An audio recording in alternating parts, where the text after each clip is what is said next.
मनीषा क्या हुआ? मनीषा क्या हुआ?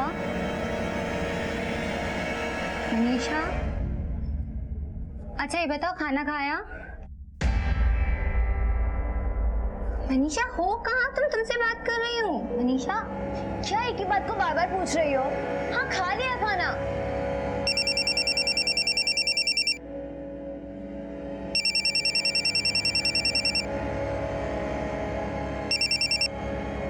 मनीषा बेटा कैसी है तू? ठीक तो है ना? और हाँ बेटा, तेरी पढ़ाई कैसी चल रही है? क्या बात है, तू बोल क्यों नहीं रही है? हाँ माँ, मैं ठीक हूँ और पढ़ाई भी अच्छी चल रही है। देखो बेटा, फाइनल ईयर की एग्जाम है, पढ़ाई ठीक से करना। सुन रही है ना मैं जो बोल रही हूँ? हाँ माँ, तुम टेंशन मत लो, मैं पूरा ध्यान दूंगी। अच्छा माँ चलो मैं रखती हूँ, गुड नाइट, बाय। किसका फोन था? मनीषा का। सब ठीक ठाक है ना? जी ठीक है। 9 बज गए, डिनर टाइम, खाना लगाओ जल्दी। हाँ जी। प्रशांत नीचे आ जाओ, खाना लगा रही हूँ।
हेलो,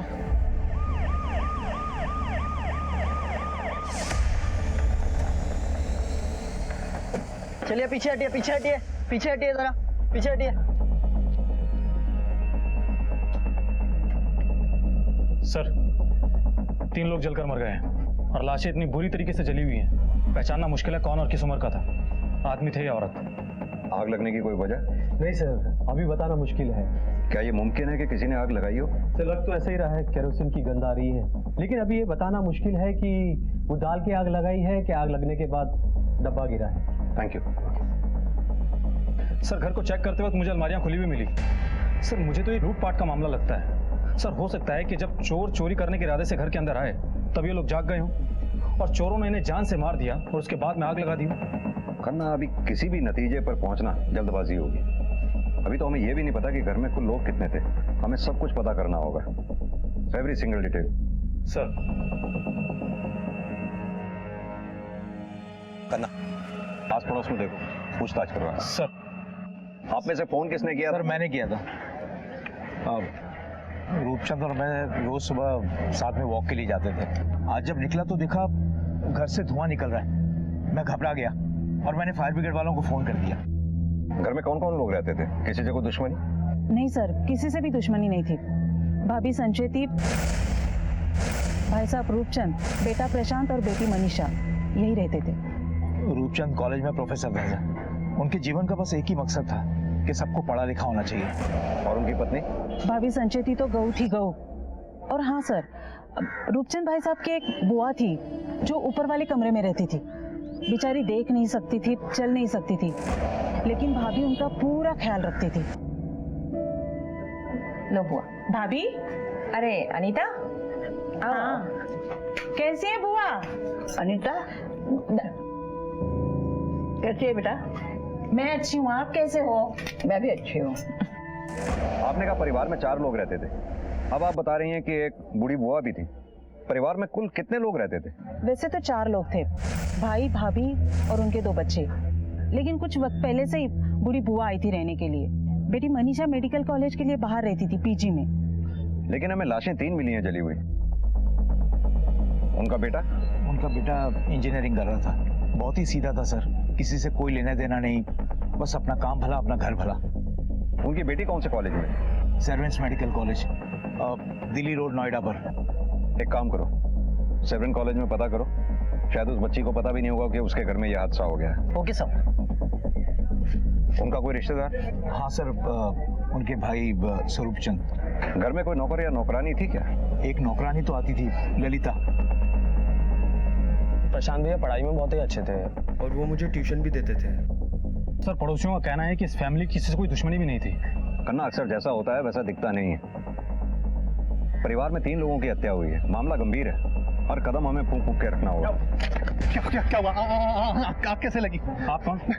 मैं स्वरूप चंदू जी, रूपचंद जी का भाई। क्या आग कैसे लगी? देखिए, हम वही पता करने की कोशिश कर रहे हैं कि जल के मरने वाले कौन है। जल के मरने वाले? मतलब कौन कौन जल के मरा है? देखिए, 3 लाशें हमें जली हुई मिली हैं। 3 लोग?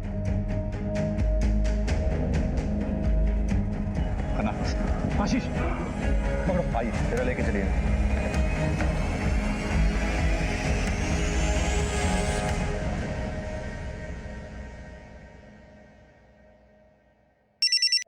हेलो सर, मनीषा पिछले 6 दिनों से कॉलेज नहीं गई है। उसका मोबाइल भी बंद है। वो जहाँ रहती है वहाँ का एड्रेस मिल गया है, मैं आपको सेंड करता हूँ। ठीक है, हम अभी पहुंचते हैं।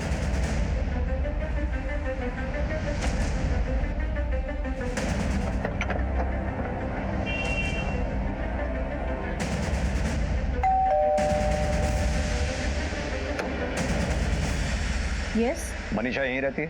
हाँ, वो मेरी पीजी है। कहाँ है वो? सर वो पिछले 4 दिनों से यहाँ नहीं है। पिछले 4 दिनों से यानी 6 तारीख से वो यहाँ नहीं है? जी। कहाँ गई है, कुछ पता है आपको? सर मंडे की रात को वो मेरे पास आई थी। आंटी, आंटी, आप ये चाबी रखिए, दीप्ति को दे देना। एक इमरजेंसी आई है, मुझे जाना पड़ेगा। अरे पर इतनी रात को ऐसे अचानक किधर जा रही है तू? वो मैं आपको आके बताती हूँ। कुछ बता के नहीं गई सर, और पिछले कुछ दिनों से उसका बर्ताव भी कुछ अजीब लग रहा था। कुछ पूछती थी तो सीधा जवाब ही नहीं देती थी। ये मनीषा का रूम कहाँ है? यस। दीप्ति,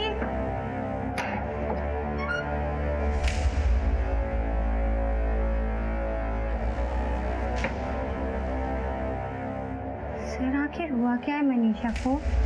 क्यों? तुम्हारी दोस्त है, तुम्हें पता होना चाहिए। तुम्हारी मनीषा से आखिरी बार कब और क्या बात हुई थी?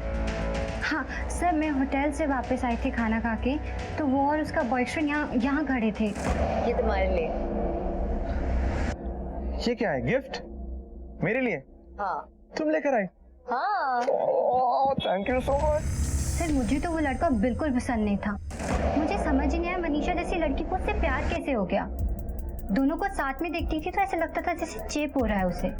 सिद्धार्थ रहता कहाँ पर है? सर एड्रेस तो नहीं मालूम उसका, पर हाँ फोटो है उसकी मेरे पास। हाँ जी ये है। और सर हाँ एक बात और, वो शायद ना लोधी नगर के ओटी कॉफी शॉप के पास रहता है, क्योंकि मनीषा उससे हमेशा वहीं मिलने जाती थी। मनीषा का नंबर भी दी? हाँ जी।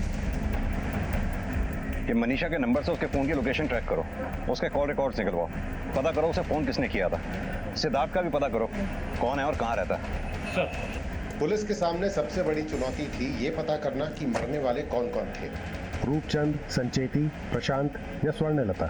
मनीषा कहाँ गायब हो गई? क्या मरने वालों में मनीषा भी थी? क्या जो नहीं मरा था वही कातिल था, या फिर वो भी कहीं मार दिया गया था या किसी की कैद में था? कौन मरा था, कौन जिंदा था, यह भी साफ नहीं हो पाया था। सर मरने वाले जो 3 लोग थे, फॉरेंसिक रिपोर्ट के मुताबिक वो सभी अधेड़ उम्र के थे, जिनमें से 2 महिलाएं थी और 1 आदमी।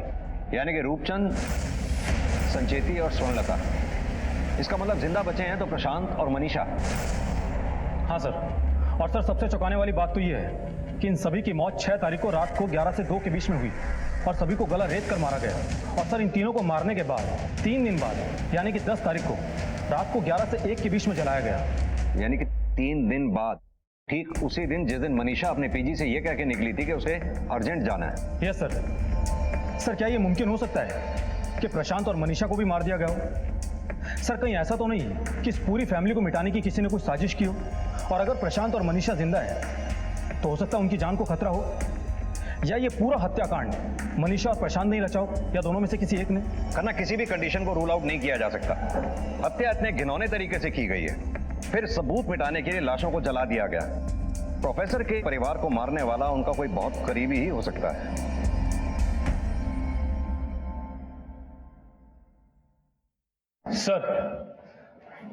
सर मनीषा का फोन उस दिन स्विच ऑफ हो गया था जिस दिन वो पीजी अकोमोडेशन से निकली थी। सर उसके फोन की लास्ट लोकेशन भी वहीं थी। सर उसके फोन नंबर से तो कुछ खास नहीं मिला है, लेकिन हाँ आखिरी बार कॉल उसके घर से लैंडलाइन नंबर से ही किया गया था। सर घर वालों के फोन भी घर पर ही ऑफ हुए हैं। मनीषा के घर से फोन किया गया था, लेकिन सर सिद्धार्थ, उसके बारे में पता चला है कि वो मनीषा के कंपैरिजन में थोड़ा कम पढ़ा लिखा है। सर मनीषा उससे अट्रैक्ट तो हो गई थी, लेकिन हमेशा इस रिश्ते को लेकर परेशान ही रहती थी। और सर पिछले 4 दिनों में मनीषा की पीजी और घर के आसपास देखा गया है।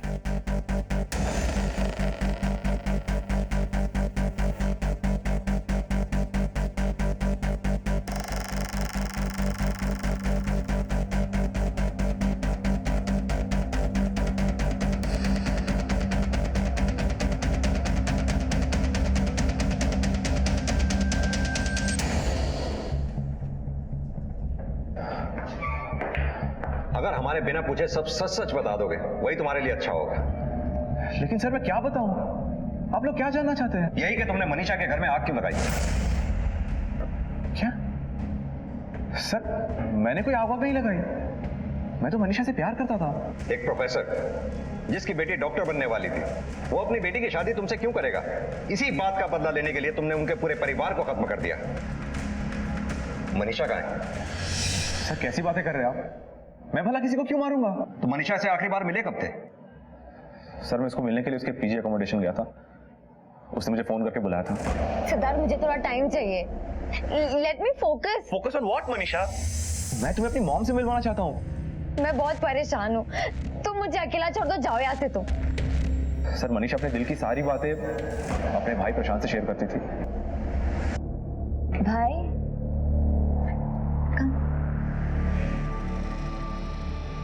भैया, भैया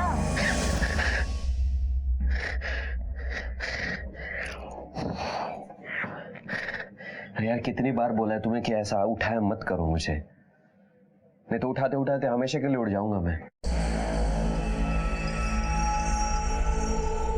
भैया ये सिद्धार्थ है, मैंने आपको बताया था ना।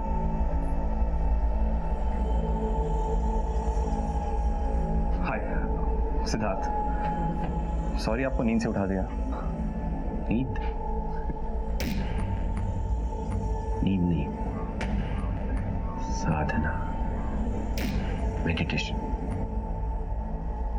भाई आप तो मेरे और सिद्धार्थ के बारे में सब जानते हो, लेकिन मम्मी पापा का। टेंशन मत ले, तेरा भाई है ना, सब संभाल लेगा। Thank you.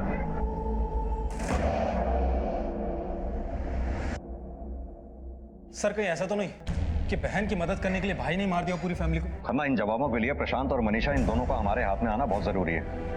दोनों के पोस्टर आसपास के पुलिस स्टेशन में सर्कुलेट करवाओ। अपने खबरियों को भी अलर्ट करो सर। और जहां तक हो सके। एक मिनट सर। हेलो, ठीक है सर। रूपचंद की जो नौकरानी है ललिता, उसके बारे में एक चौंकाने वाली बात पता चली हमारे कांस्टेबल को।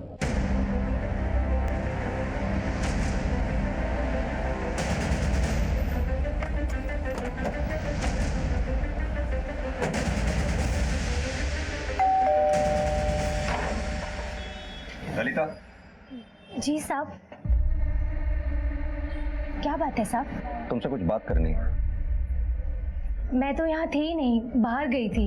यहाँ नहीं थी तो फिर कहाँ थी तुम? साहब मैं अपने बेटे का एडमिशन कराने के लिए गई थी नोएडा के स्कूल में। उसी स्कूल में ना जिस स्कूल की फीस सालाना 50,000 रुपए है? हाँ साहब, लेकिन आप ये सब क्यों पूछ रहे हैं? क्योंकि जब तुम अपने बच्चे की स्कूल की फीस चुराते हुए पकड़ी गई भेद खुल जाने के डर से उन तीनों की तुमने हत्या की और सबूत मिटाने के लिए उन तीनों की लाशों को जला दिया। नहीं नहीं साहब, कौन सी चोरी, किसको मार दिया, आप क्या बोल रहे हैं साहब? मुझे कुछ समझ में नहीं आ रहा है। वही जिस घर में काम करती थी, उसके मकान मालिक, मकान मालकिन, बूढ़ी बुआ, तीनों की हत्या हो गई है। नहीं नहीं साहब, ऐसा नहीं हो सकता। वो लोग तो बहुत भले थे साहब। साहब ने तो मुझे खुद ही पैसे दिए थे। पढ़ाई लिखाई किसी की जागीर नहीं है, और जिसके अंदर जोश है, जुनून है, वो पैसों के लिए पढ़ाई से पीछे क्यों रहे? हाँ? ये और किसी चीज की जरूरत हो तो मांग लेना। ये मनीषा और प्रशांत कैसे थे? साहब मनीषा दीदी तो बाहर ही रहती थी, और प्रशांत भैया जब फौरन से वापस आए थे ना, तब से वो कुछ तनाव में है साहब। और ये रूपचंद, उसका किसी से झगड़ा या कोई दुश्मनी? हाँ साहब, उनके भाई के साथ उनका झगड़ा होता था। देखो, अपने पापा को समझा देना, ये गोल गोल घुमाना बंद करें। मुझे मेरे पैसे वापस चाहिए बस। एक हफ्ते के अंदर मेरा पैसा नहीं मिला तो मुझसे बुरा कोई नहीं होगा। सर, लड़ाई झगड़े जैसी कोई बात नहीं थी, बस कभी कभी कुछ कहा सुनी हो जाती थी। ये पैसों का क्या मामला है? रूपचंद भाई साहब ने मुझसे 20 लाख रुपए उधार लिए थे। और इसीलिए तुमने अपने भाई की जान ले ली? ये क्या कह रहे हैं सर आप? आपने देखा था ना सर कि भाई साहब की मौत की खबर सुनने के बाद मैं बेहोश हो गया था। मैं अपने भाई साहब का कत्ल कैसे कर सकता हूँ? ऐसी बहुत सी नौटंकियां देखी हैं मैंने। सीधी तरह से साफ साफ बता, क्या हुआ था उसे? सर, मैं आपको सच बता रहा हूँ, मैंने किसी को नहीं मारा। भाई साहब को वास्तव में पैसे की जरूरत थी, क्योंकि वो प्रशांत को बाहर पढ़ाई के लिए भेजना चाहते थे। लेकिन प्रशांत सब कुछ छोड़ छाड़ कर वापस आ गया था। भाई साहब रिटायर हो गए थे, मेरे पैसे तो डूब गए थे ना सर। वैसे एक बात कहूँ, बुरा मत मानिएगा, पूत के पांव पालने में नजर आ जाते हैं। अब मेरे बेटे को देख लीजिए, मैं कम पढ़ा लिखा था, मगर मेरा बेटा अमेरिका में कामयाब डॉक्टर है, और आप तो प्रोफेसर है ना। और ये आपका बेटा, ये क्या अपने आप में खोया रहता है, क्या दिखता रहता है यहाँ पर? अरे वापस कब जाएगा? न्यूजीलैंड से छुट्टियां हो गई इसकी, कितनी छुट्टियों पे आए हैं। मुझे पैसे देने ही नहीं चाहिए थे, मेरी अकल मारी गई थी। आखिर किस भरोसे में पैसे दिए थे तुमने उनको? भाई साहब ने अपना घर मेरे नाम लिख दिया था। और उन्हीं पैसों की जब वापस आने की उम्मीद नहीं दिखी तो सबका कत्ल कर दिया, मनीषा और प्रशांत का भी। नहीं सर, नहीं, मैंने किसी को नहीं मारा सर, आप यकीन कीजिए। और वैसे भी सर, अब तो उस घर की कोई वैल्यू है नहीं। उस घर को कौन खरीदेगा? 3 भयानक मौतें हुई हैं उस घर में, और मैं जानबूझकर अपने पैरों पर कुल्हाड़ी क्यों मारता? आखिरी बार कब मिले थे उनसे? सर, मिले हुए थोड़ा वक्त हो गया, लेकिन अभी कुछ समय पहले फोन आया था मुझे, वो अर्जेंट मिलने के लिए बुला रहे थे। कब आया था फोन? तकरीबन वो आग वाली घटना से 3 दिन पहले प्रशांत ने फोन किया था सर, रात को 11 बजे। हेलो अंकल, पापा आपसे कुछ खास बात करना चाहते हैं, प्लीज घर आ जाइए ना। क्या जरूरी काम है? मेरी कमर में बहुत दर्द है। आप घर तो आ जाइए, पापा आपको बता देंगे। ठीक है, अभी तुम जा सकते हो, जरूरत पड़ने पर फिर बुलाएंगे तो। जी सर, थैंक यू। सर, इसकी बातों पे यकीन नहीं हो रहा है। यकीन तो करना, किसी की भी बात पे नहीं हो रहा। एक काम करो, जिस पे भी हमें शक है, उन सब की उन 4 दिनों की 6 तारीख से 10 तारीख के बीच की सभी की एक्टिविटीज चेक करो, देखते हैं क्या मिलता है। सर मीडिया ने भी इस केस को सुर्खियों में जगह दी है। आई थिंक हमें उनसे भी मिलना चाहिए। पुलिस केस की तह तक जाने की कोशिश कर रही थी, पर उन्हें जवाब मिलने के बजाय नए सवालों का सामना करना पड़ रहा था। मनीषा और प्रशांत का अभी भी कुछ पता नहीं चला था।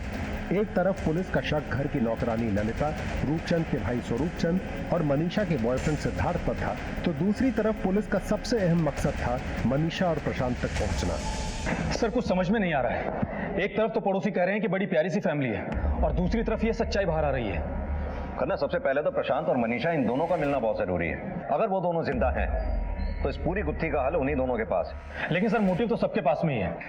रूपचंद के मरने के बाद में स्वरूप को करोड़ों रुपए का घर मिल जाएगा, और सिद्धार्थ, जो कि मनीषा को पाने के लिए कुछ भी कर सकता है। सर, खबरी का फोन आया था, शायद हमारी तलाश पूरी हो गई है।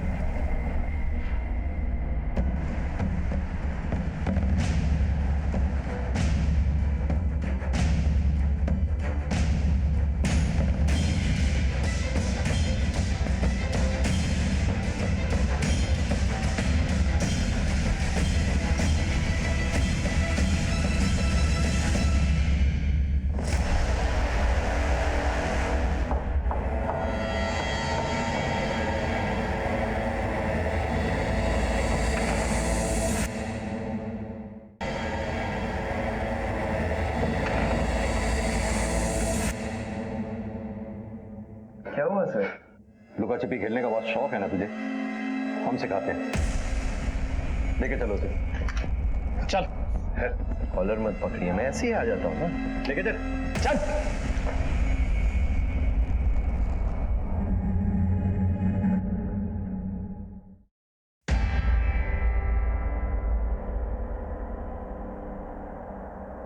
वहां क्या कर रहे थे? रह रहा था। तुम्हारे घर में इतना बड़ा हादसा हो गया और तुम वहां रह रहे थे। हादसा?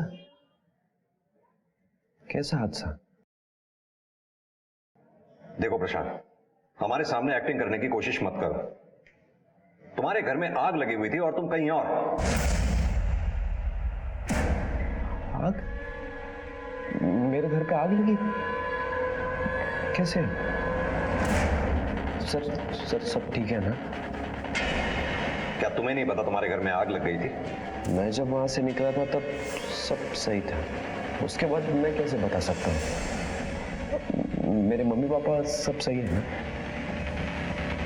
नहीं, तुम्हारे मम्मी पापा अब नहीं रहे।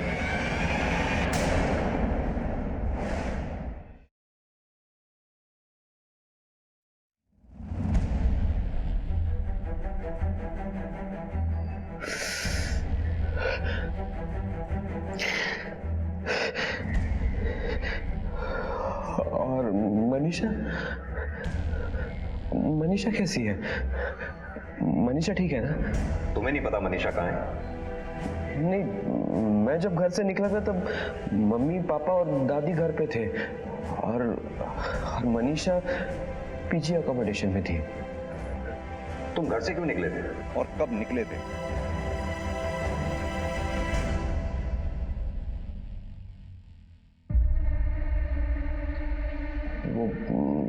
मैं थक गया था। मेरा दिल इस दुनिया की चीजों से ना बहुत उकता गया था, इसलिए मैंने सर पापा से भी बात की थी। तुम जो कुछ भी कर रहे हो सोच समझ के कर रहे हो ना? हाँ पापा, बस आपके परमिशन की जरूरत थी। मैं क्या बोलूं, मेरे कुछ समझ में नहीं आ रहा बेटा। सुनिए ना पापा, देखिए आज तक आपने जो कुछ भी चाहा वो सब मैंने किया, बस अब इस बात के लिए आपका आशीर्वाद चाहिए। देखो बेटा, मैं तो हमेशा यही चाहता था कि तुम एक बड़े इंजीनियर बनो,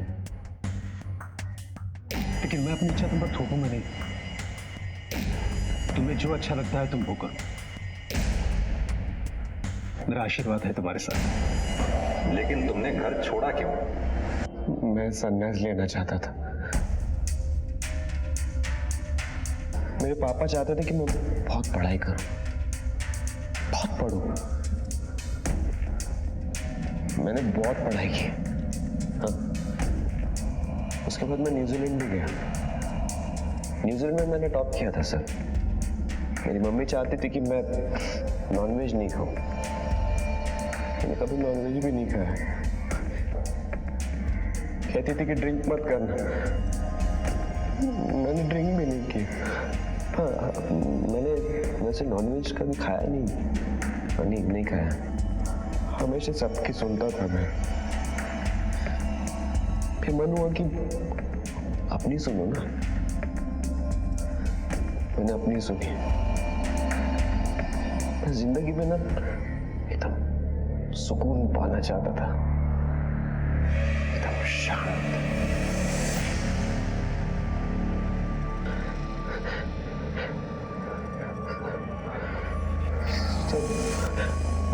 मनीषा ठीक है ना?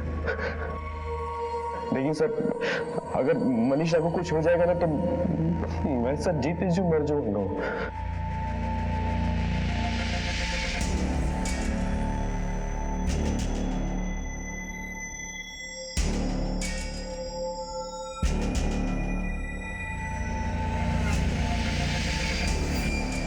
सर ये बार बार ऊपर क्या देख रहा था? पता नहीं क्या देख रहा था।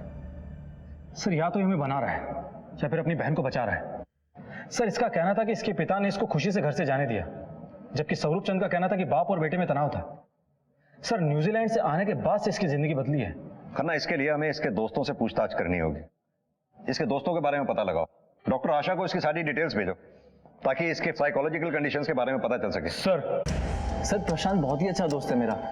इनफैक्ट कई चीज़ें लाइफ में पहली बार हमने साथ में ट्राई की हैं। इनफैक्ट पहली बियर, पहला सिगरेट, सब कुछ। सर स्कूल में एक लड़की थी, हमारा दिल भी एक ही साथ उस पर आया था।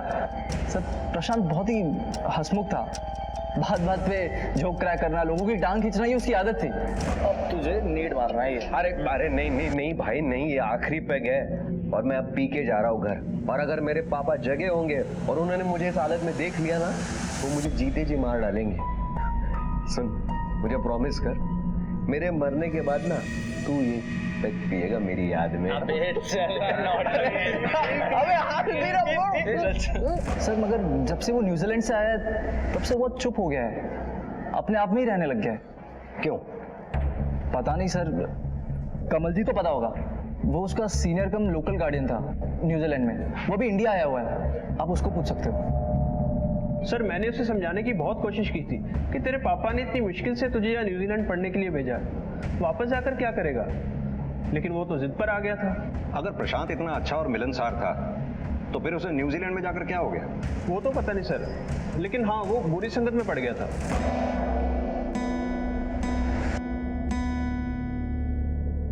मैंने कहा ना आपको कि मुझे कुछ नहीं सुनना है। प्रशांत रुक तो सही, मेरी बात तो सुन। अरे क्या है, आप मुझे तुम्हारे भले के लिए बोल रहा हूँ ना मैं।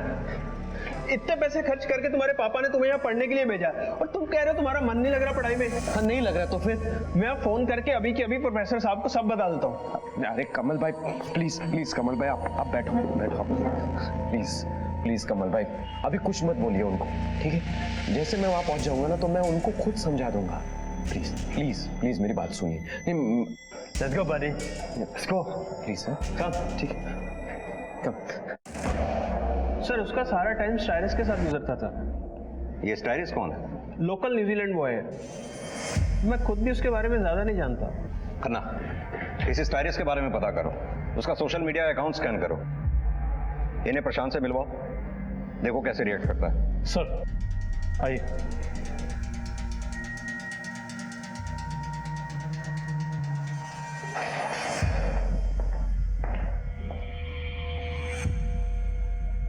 पढ़ाई में गए गुजरे थे ना तुम, न्यूजीलैंड में टॉप नहीं फेल हुए थे, है ना?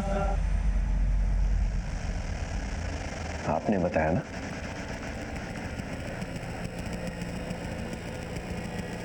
आपने बताया ना। हाँ?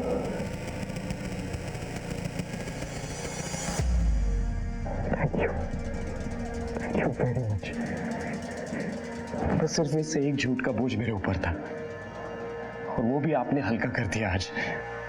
पापा चाहते थे कि मैं बहुत पढूं, लेकिन मैं नहीं कर पाया। मैं उनका नाम नहीं खराब करना चाहता था ना, इसलिए मैंने इनसे झूठ बोल दिया था। लेकिन thank you very much, thank you.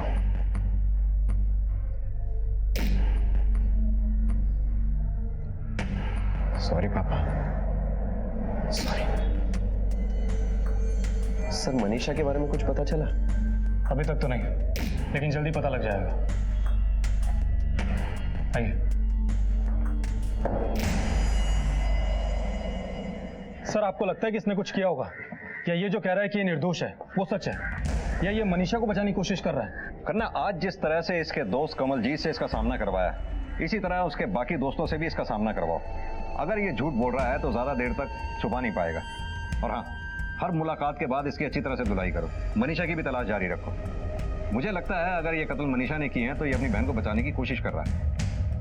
इसके हाव भाव देख के कुछ हिला हुआ सा लगता है। सर साइकोलॉजिस्ट डॉक्टर आशा आई है। आपने जो डिटेल्स भेजे थे उसे मैंने स्टडी किया और मुझे लगता है ये साइकियाट्रिक केस हो सकता है या नहीं भी। डॉक्टर, कई बार देखा गया है कि क्रिमिनल अपने आप को साइकियाट्रिक केस बता के सजा से बचने की कोशिश करते हैं। अब मुझे ये समझ में नहीं आ रहा कि ये केस किस कैटेगरी में आता है। ऐसा बहुत कम केसेस में होता है कि पुलिस को किसी साइकियाट्रिस्ट से मशवरा लेना पड़े। प्रशांत पकड़ा तो गया था, मगर उसके सामने आने से केस की अटखेलियां और भी बढ़ गई थीं। जिस तरह से प्रशांत अपने बयान दे रहा था, ये समझना मुश्किल था कि वो खुद को और अपनी बहन मनीषा को बचाने की कोशिश कर रहा था या फिर सच में उसे कुछ नहीं पता था।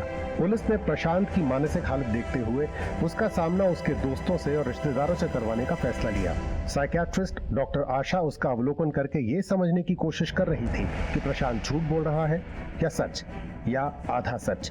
पुलिस ने ललिता, स्वरूप और सिद्धार्थ के उन 3 दिनों के एलिबाइज भी चेक किए और उन्होंने साफ पाया कि अब तफ्तीश का केंद्र केवल प्रशांत था। क्या सोच रहे हो प्रशांत? कि मेरी बहन कहाँ है, पता नहीं कहाँ गई है वो, कुछ पता ही नहीं चल रहा है उसका। वैसे तो वो मुझसे ज्यादा स्ट्रांग है, लेकिन है तो वो लड़की ही ना। तो मनीषा से आखिरी बार कब मिले थे? घर से निकलने के 15 दिन पहले। भैया मैं जा रही हूँ। मानो तेरी छुट्टियां खत्म हो गई? हाँ भैया, बल्कि मैं तो 2 दिन एक्स्ट्रा रह ली। भैया आप अपना ख्याल रखना। I miss you. मनु यार, एक बार अच्छे से गले लगा लेना। क्या पता तू अगली बार जब यहाँ आएगी तो मैं यहाँ रहूं या ना रहूं। क्यों?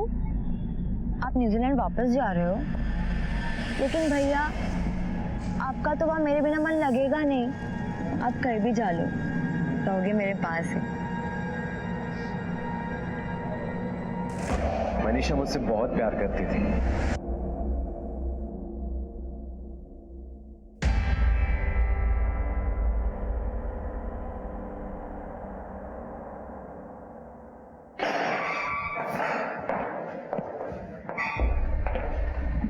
चाचा जी, आपको घर चाहिए था ना?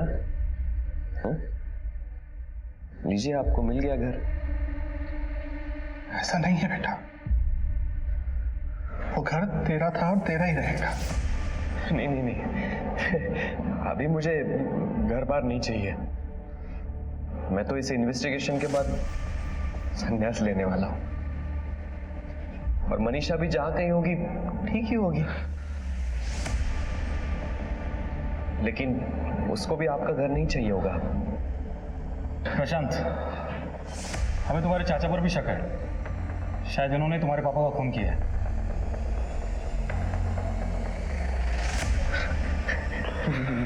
नहीं नहीं सर, अरे ये तो मेरे चाचा जी हैं।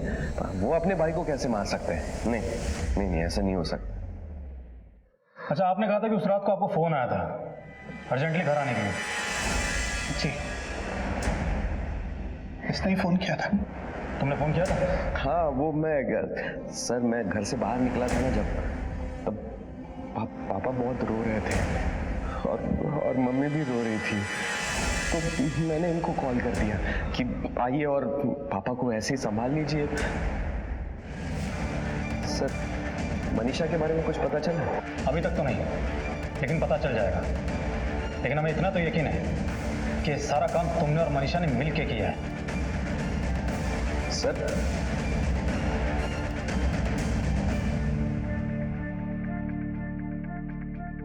मैं मनीषा का लैपटॉप यूज कर रही थी तो मुझे ये मिला। एस्ट्रल प्रोजेक्शन यानी नक्षत्रीय प्रक्षेपण, ऐसी अवस्था जिसमें आत्मा शरीर छोड़ देती है और वही आत्मा अन्य आत्माओं से बातचीत करती है। लेकिन मनीषा ये सब क्यों कर रही थी? लेकिन सर, ये तो शैतानी खेल है। हाँ, तो मनीषा ये शैतानी खेल क्यों खेल रही थी? बैग में लाश मिली है, यमुना नदी पे।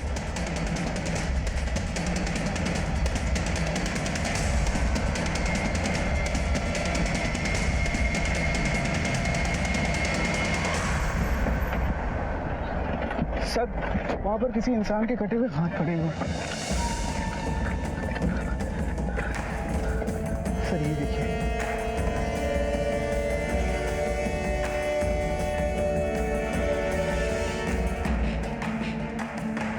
लगता है सरकटी लाश मनीषा की है, शक्ल काफी मिल रही है।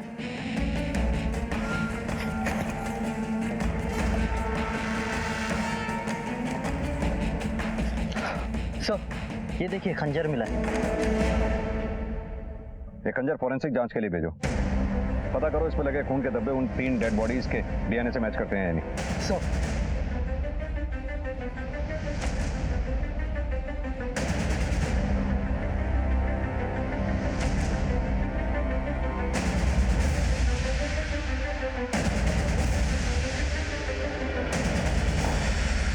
प्रशांत, प्रशांत, प्रशांत,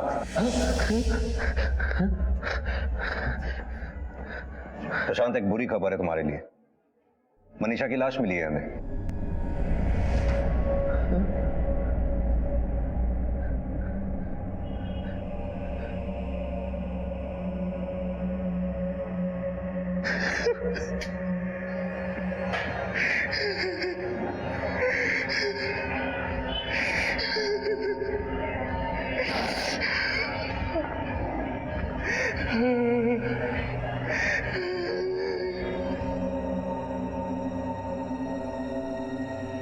मेरी स्टडी कहती है कि he is the culprit, but he is a very good actor. वैसे भी इसकी एक्टिंग अब ज्यादा देर तक चल नहीं पाएगी। सर मनीषा की postmortem report. Sir postmortem report से साफ है कि मनीषा को भी वैसे ही मारा गया था जैसे बाकी 3 लोगों को, गला रेत के। और सर उस हथियार पर घर के बाकी लोगों के खून के ट्रेसेस भी मैच हुए। और सर ये रही स्टायरस के सोशल नेटवर्किंग साइट से मिली रिपोर्ट। और सर स्टायरस ही प्रशांत का एस्ट्रल प्रोजेक्शन गाइड था। यानी कि दोनों भाई बहन ये सब कर रहे थे। एनीवेज, सबूत तो हमारे हाथ लग गए हैं। अब इस लड़के से एक बाले जुर्म कराना ही हमारे लिए सबसे बड़ी चुनौती है।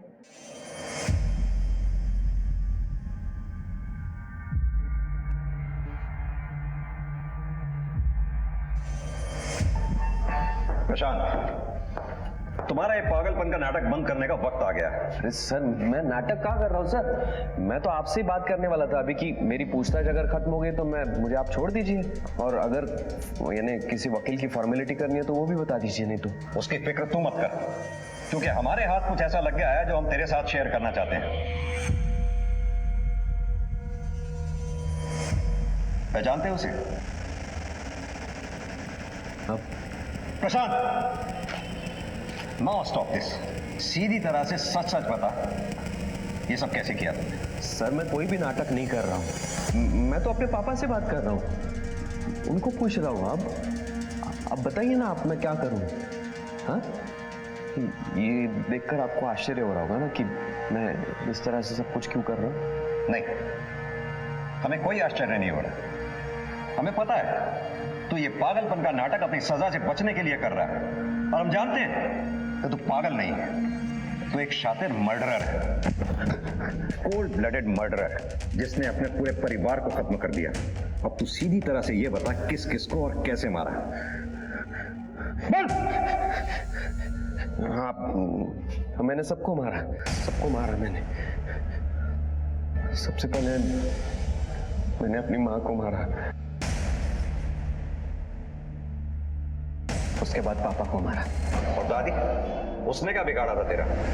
उन्हें क्यों मारा? अरे सर, लेकिन मम्मी पापा के बाद उनकी देखभाल कौन करता? मम्मी के बिना वो एक कदम भी नहीं चल पाती थी, इसलिए मैं उनके पास गया। अरे आओ ना दादी। हाँ रखो। अरे हम लोग जा कहाँ रहे? अरे बस यही जा रहे हैं। अरे कुछ बोलेगा तो सही, कहाँ जा रहे हैं? अरे मैं आपको बताता हूँ ना, चलिए तो पहले। चलिए इधर से। घर ले जा रहा है? हाँ नहीं, मैं बस इधर ही जाना है हमें।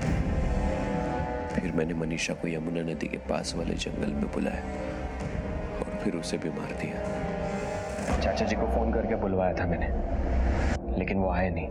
अगर वो आ जाते तो मैं उनको वहीं मार देता, लेकिन यहाँ से जाने के बाद मैं उनको छोड़ूंगा नहीं। इन सबको मार के तुझे मिला क्या? क्या हासिल हुआ तुझे? मैंने उनको मारा नहीं है सर, मैंने तो उनको मोक्ष दिया है, इस दुनिया के मोह माया से दूर किया है उनको।